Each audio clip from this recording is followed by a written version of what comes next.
Hello, I'm Jonathan Smith. I'm the lead pastor at One Church TO, and you're listening to the teaching time from our weekend gathering. We're an imperfect community of over 70 nationalities and 5 generations who are attempting to follow and shine Jesus in the Greater Toronto Area. Our vision, it's so simple. We want to help people from all walks of life know God, love people, and in turn, impact our city for good. We've designed these weekends to be meaningful, challenging, and encouraging, and I hope that's what you get from listening. For endless days we will sing his praise. In other words, the answer to the question, are we ever going to be free at last, is yes. The only question is, do we want that kind of freedom or not? The baby boomers certainly thought they wanted freedom. In fact, they created a musical genre of rock and roll. Rock and roll, more than any other musical genre, I think, represents pushing against the system, pushing against war, pushing against any kind of social inhibition to any kind of pleasure that might be pursued. Oh, here's a triplet you've heard before: sex, drugs, rock and roll. A whole musical genre to express a desire to be free. But it's interesting as you start to look through some of the music. Yes, these are LPs. As you start to look through some of the music, you become aware that the cry for freedom is still meshed with the struggle to find it. Okay, you know this group, obviously, the Beatles, Scarborough, Ontario group, I believe. The Beatles, 1966 to 1970, listen to some of these song titles as an expression for freedom. Oh, Lucy in the Sky with Diamonds. Notice the acronym LSD. Revolution. Oh, get back. There's get back to where you once belonged. There's a song of being in exile, longing for exodus. Come together. A song that somehow a community could be formed, and then maybe not insignificantly for me, anyways. The last track on this 2-album set, The Long and Winding Road, which I take to be a sign that as much as we may long for it, it's not around the corner. Hey, Dr. Van, come on. Well, suggest some new music to me.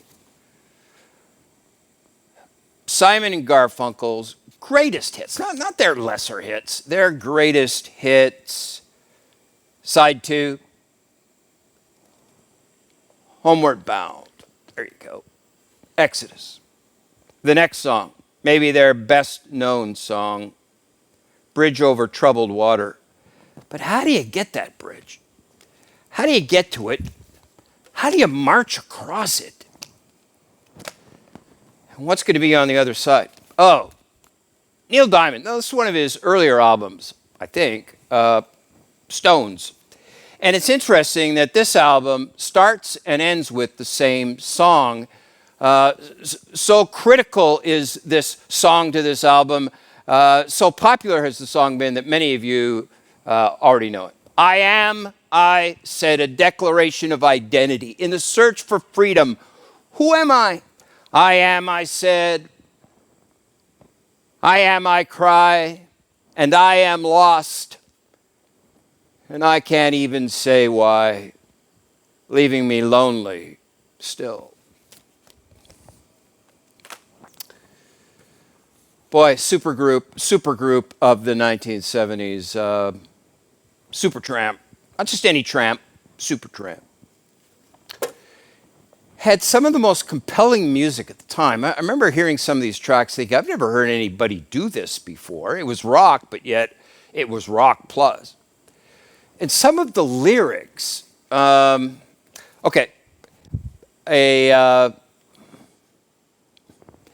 piano on a mountainside title track, Even in the Quietest Moments.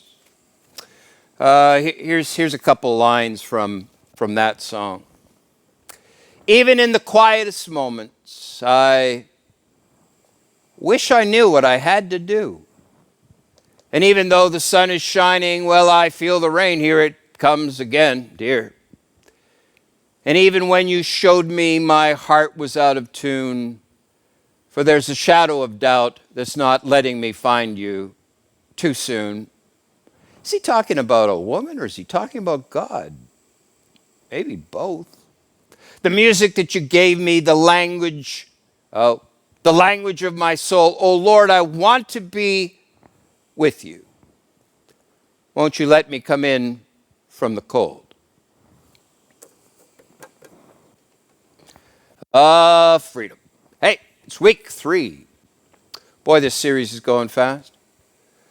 I like how Pastor Jonathan said it last week, that exile and Exodus, which has been our focus, it was in week 2, it will be tonight as we look at Exodus, and then back to exile next week. It's as if exile and Exodus are on a loop in terms of our experience. We experience exile and Exodus repeatedly. Tonight, Exodus, but next week, back to exile, and in particular, please don't miss this one. Are you busy next week? Don't miss this. The soundtrack of exile. What kind of sounds do the people of God make in exile heading towards Exodus? And part of it is lament. The title of this next week is, Can You Yell at God? That's next week. And then, Labor Day extravaganza for all of you who are not traveling and those of you who take your laptops and are. An extravaganza, hey, look at online, fantastic, bless you, but you might want to consider being with us for our Labor Day Classic, 10 a.m. for everyone in attendance and only for those in attendance. 50% off tithe, one day only. That's right, 50% off tithe, one day only. We're going to have a blast, so if you want to join us here or if you join us on either Saturday night or Sunday morning online, that'll be great. I really like the way that Pastor Jonathan said it. Exodus and exile on loop, but they are not equal. Seems like it sometimes. But Exodus is forming us in a way that exile cannot. Exodus, for the one who knows Jesus, who came and is now with the Father, is the dominant factor. So let's look at this session on the nature of Exodus, freedom, from a biblical perspective. Because when we're talking about freedom, we're talking about getting away from the chaos, no longer being in exile, being free. Yes? Okay. 3 things tonight about Exodus. First of all, let's start with the obvious one. Exodus is freedom. Probably if I was preaching a sermon on from one biblical chapter on freedom, I'd go to Galatians 5. That's where we'll go, in fact. We can't stay that long. But Paul in the book of Galatians is focusing on the contrast between slavery and freedom.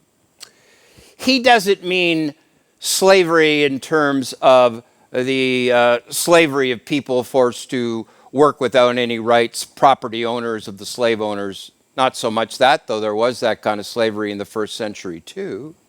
But he's talking about the nature of, in terms of our relationship with God, being a slave to a law or to a system that one cannot achieve success in.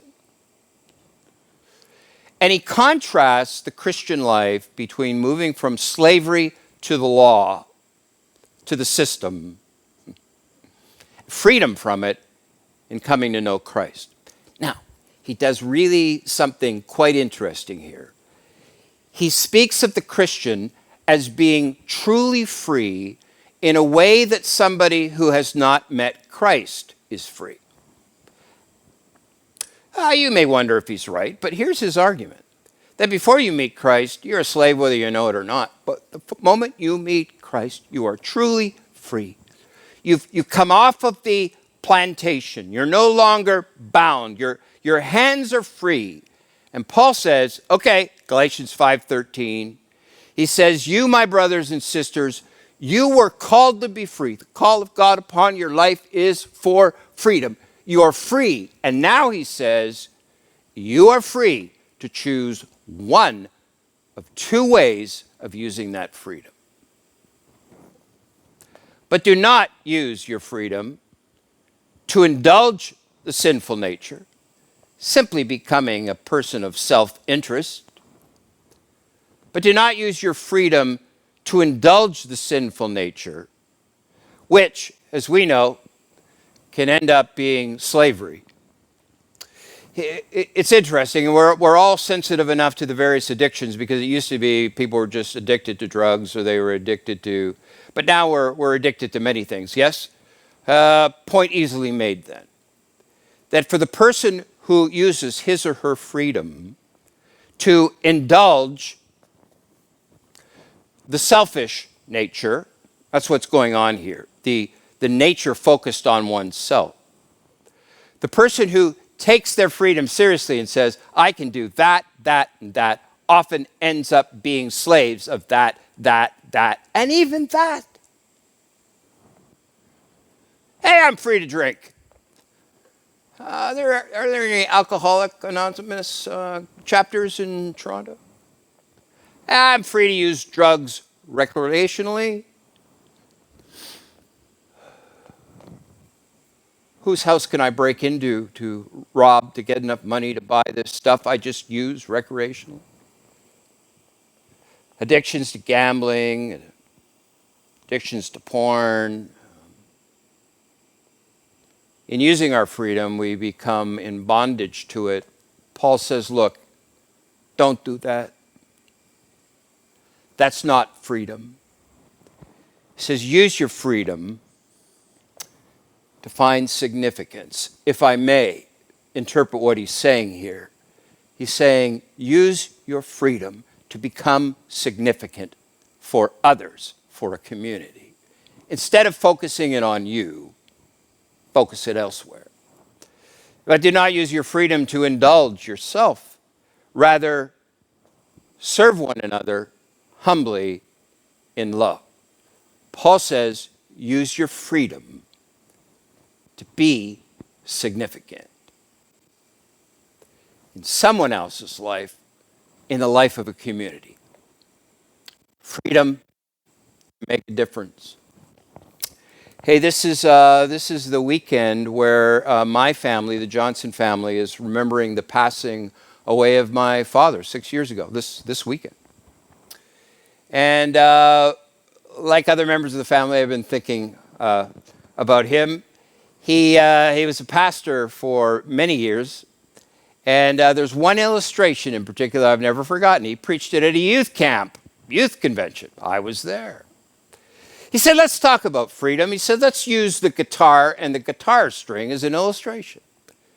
He said, the guitar string, there's one over there, the guitar string that is held in tension, that has boundaries, my term, but the string that is wired up is free to make music. He said, a broken guitar string, it's free, all right. Here's his term, free to be useless.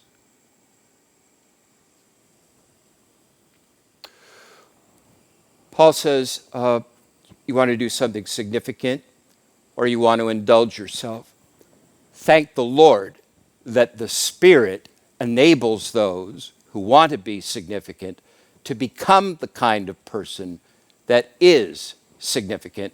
We turn to our second definition of Exodus. What is Exodus? Exodus is freedom. Absolutely. Freedom to be significant. Secondly, Exodus is sort of a radical pushing the envelope terminology for change, right? But I wanted it to smack us a bit. Exodus is metamorphosis, a term that we use for the radical change, caterpillar to butterfly. Exodus is freedom because Exodus is a change of our natures so we are able to be significant. Because, why? Because the place where we are going, where the long and winding road is leading, is a place for a certain type of person. I don't know if you've ever been on one of these tours of an official residence as you've traveled.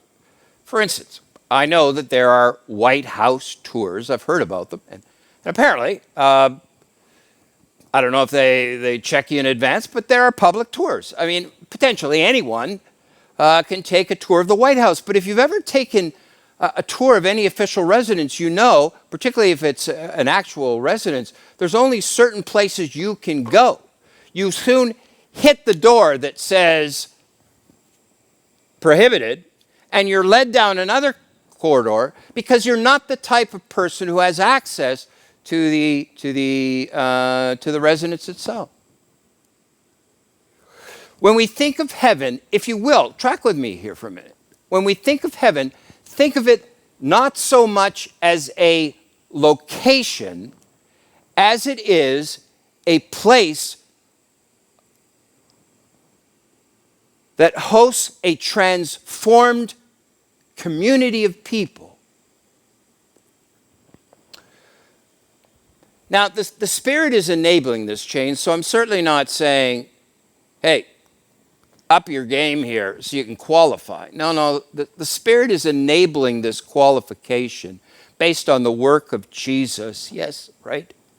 But still, understand heaven now is a place where only certain people can go, people who have been changed. Because heaven, however we understand where that is a transformed community of people who can live in sustainable relationship with their God and with others. That's why I couldn't get in tonight, even if I tried. Something would have to happen. Hey, are you available 2 weeks from now? Imagine this perfect community as one where every social media post is positive. Imagine a world where you don't need any passwords because there's nothing to steal and no one to steal it.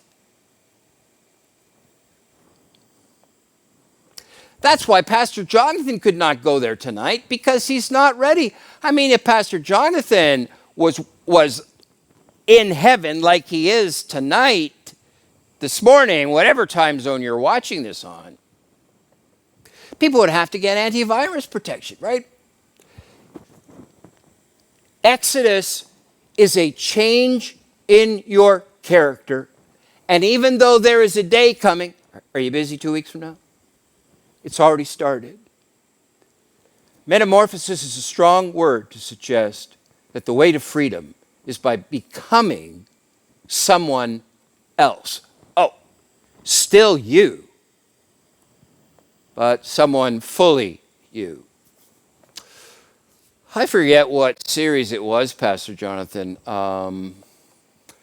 where we talked about how the word human has become degraded in our social discourse, such that we use human as an excuse. I'm only human. You know what heaven is? It's a place where you become fully human, where you regain that image of God that became tarnished, that became dysfunctional with the rebellion begun by Adam and Eve, and all of us are complicit in it. It's when you become you in a fullness,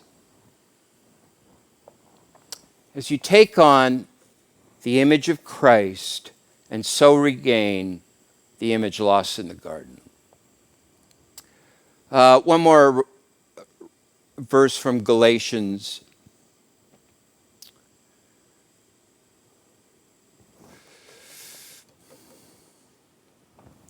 This is Galatians 5:22-23.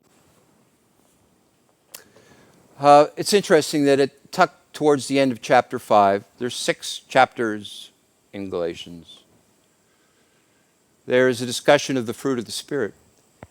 Don't let its placement towards the end of chapter 5 fool you. It's about the fruit of the Spirit.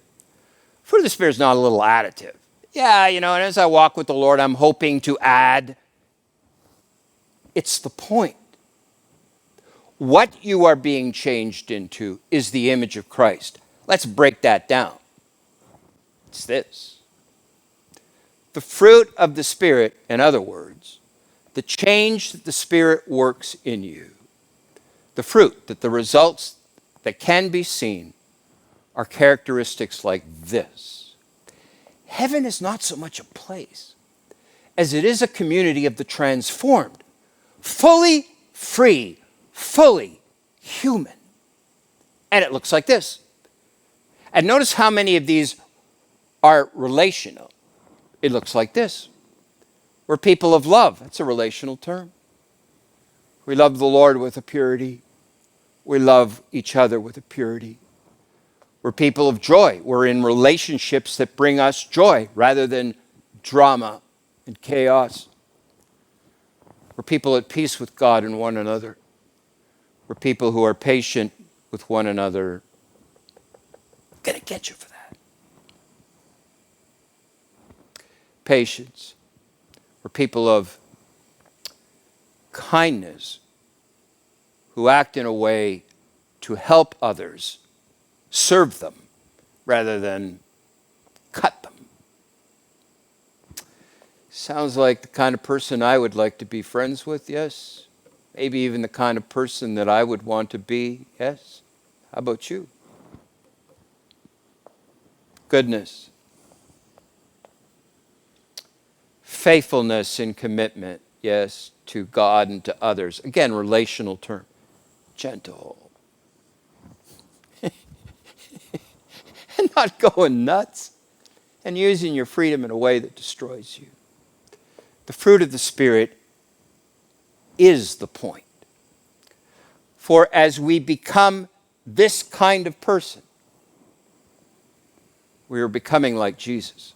Okay, now before we move to the third and final point, let me push this a little bit further. Let me then suggest that you should not measure your progress in your Exodus journey based on your circumstances. Base your understanding of the progress you are making as being people of Exodus and freedom based on the amount of character change. May I say that again?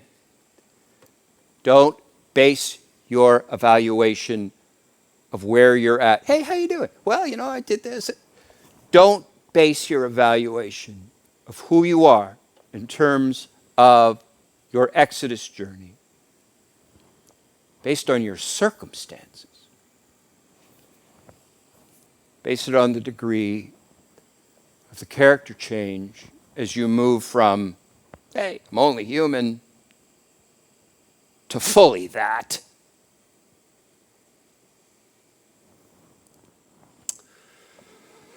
Oh, one of the first illustrations I can remember using is this one. I'm being a little nostalgic tonight, right? Old LPs talking about my dad.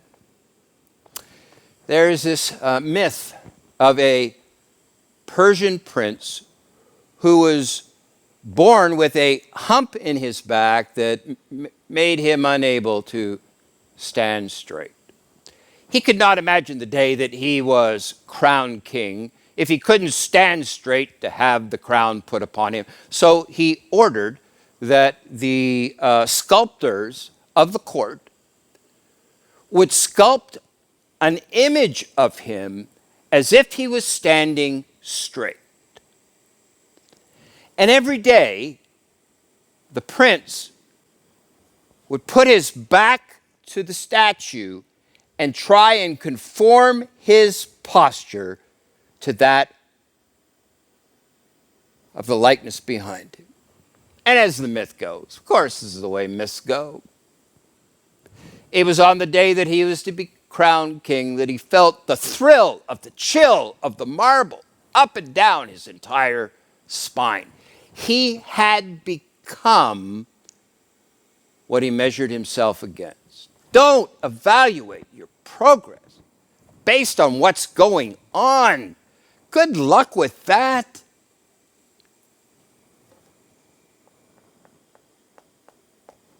Base it on the degree to which the character of being fully human is being formed in you. Okay? Oh, we look to the Son. He's the image of God. Did we sing that already tonight? Okay, Third aspect of Exodus is that Exodus is through exile. Exodus is not a short commute. It's not a water slide, climb a few steps. It's not a pay pass, just tap and go. Exodus is through exile. You've heard us say it repeatedly, that Exodus happens through exile. We're people of exile, but we're walking through it. Let me give you an Old Testament illustration, one that by now is familiar, and then a New Testament one. And then let's ask the question whether we really want this or not.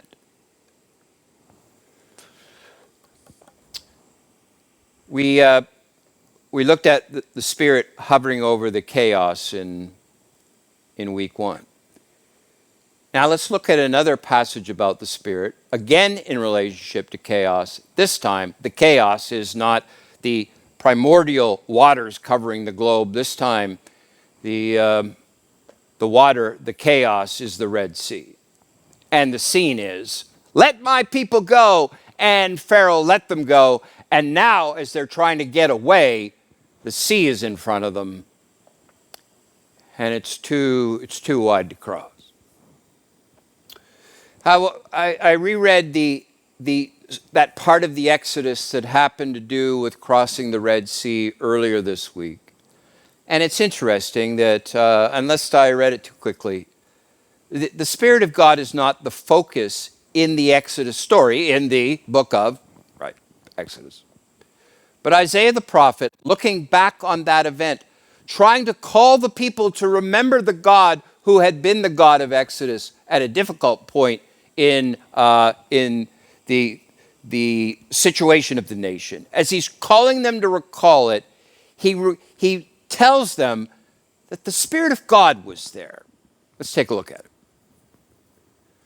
So he's calling the people to remember, where is he who brought them through the sea with the shepherd, Moses, of his flock? Where is he who set his Holy Spirit among them, who sent his glorious arm of power? Notice the association, very common in the Old Testament. If you see the term Holy Spirit, don't be surprised to see the term power paired with it. Who sent his glorious arm of power to be at Moses' right hand, who divided the waters before them, to gain for himself everlasting renown, who led them through the depths. Isaiah said, the Spirit of God was there as the power of the Lord, and as the sea receded and a way out was created, the Spirit was there leading them through, providing their exodus. An iconic story for the children of Israel. That's why Isaiah recalls it. But if you know the story at all, this was just the beginning. There was another 40 years of wilderness wandering. They didn't cross the sea and walk into the promised land. It wasn't a short commute. It wasn't a water slide. 40 years. 40 years. What kind of progress are we making, God?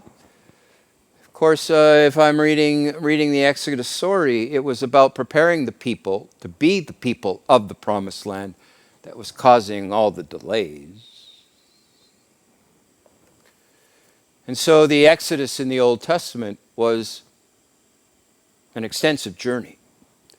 Let's come to our New Testament example and the example of Christ. Let me take you to the mountaintop. Jesus has taken 3 of his disciples. They know not what they are about to witness, a scene that they would never forget. He took Peter, John, and James with him and went up unto a mountain to pray. As he was praying, the appearance of his face changed, and his clothes became as bright as a flash of lightning.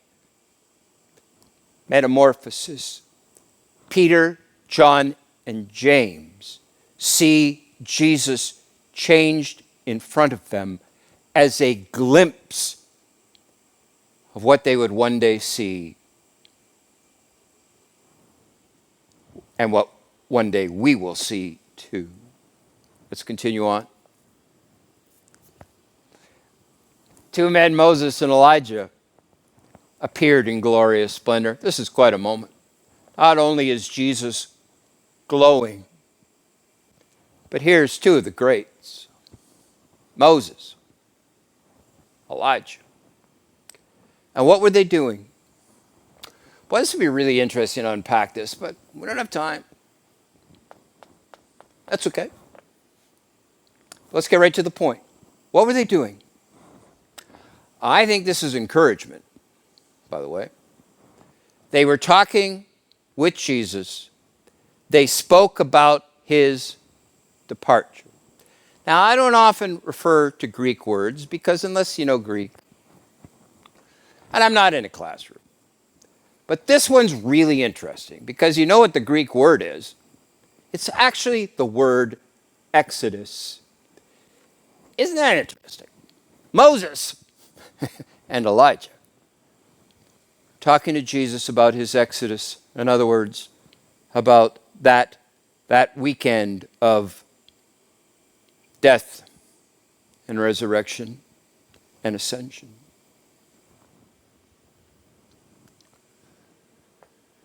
Now, which he was about to bring to fulfillment in Jerusalem. Now, if Exodus was something immediate, wouldn't this have been a good time to go? I mean, there's Moses and Elijah, you have company. He's already glowing with the glow of the future. And then Moses and Elijah leave, and Jesus is left on the mountain.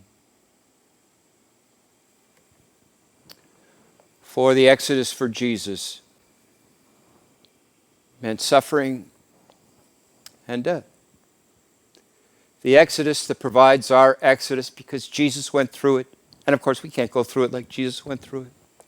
But the Exodus that he endures was one that took him through exile and even death and out the other side.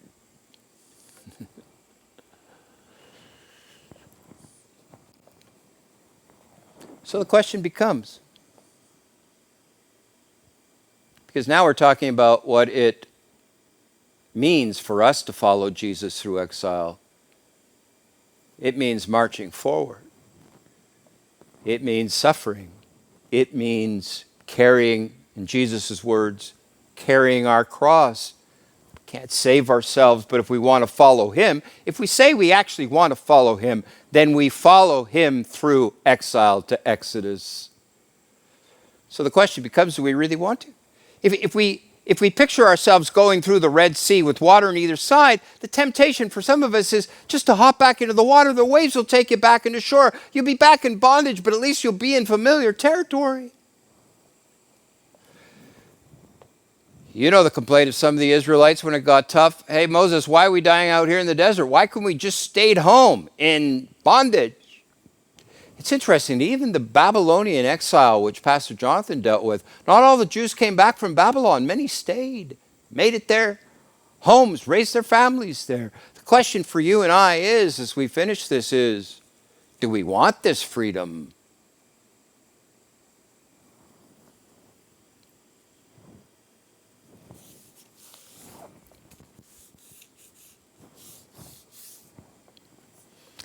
We were living for a short period of time on the West Coast, the wet coast. About 45 minutes drive along the Trans-Canada, about 45 minutes drive east of Vancouver. And one day, Karen and I decided it'd be nice for a little day trip, 2.5 hours south, to go to Seattle. So I'm plugging it to my 3 daughters, trying to get the enthusiasm up for a mini road trip. Not much, but a little exodus out of the city, yes? So I said, okay, so, hey, Saturday morning, you know what we're going to do? We're going to get up and, pack some snacks, and we're going to go Seattle. And then Jenna, my oldest, says, okay, Dad, and what are we going to do after that? I said, well, no, the point is we're going to Seattle. Jenna said, oh, Dad, I know, but what are we going to do after we see Atoll?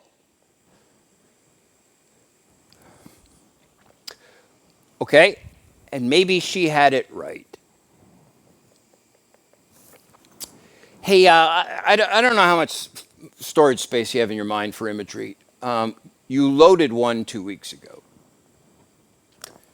Remember the spirit above your chaos? I'm seeing it again. Could I invite you to load another one?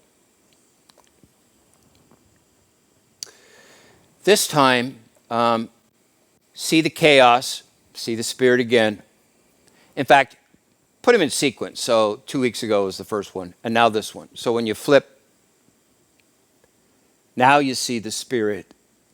And now you see, because of the spirit, that the waters have receded and there's a way out. And be so bold as to see yourself walking through the chaos, heading to see Jesus.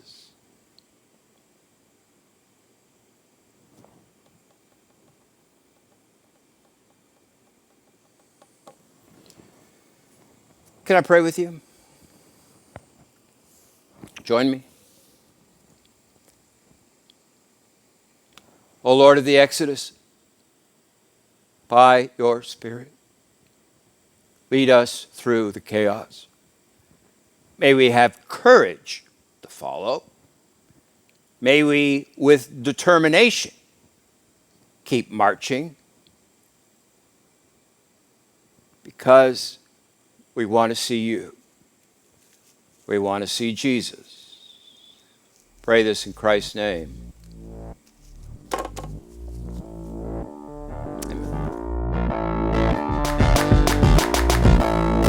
Thanks for listening. If you found this helpful, we hope you join us at one of our campuses if you're in the GTA for a weekend gathering.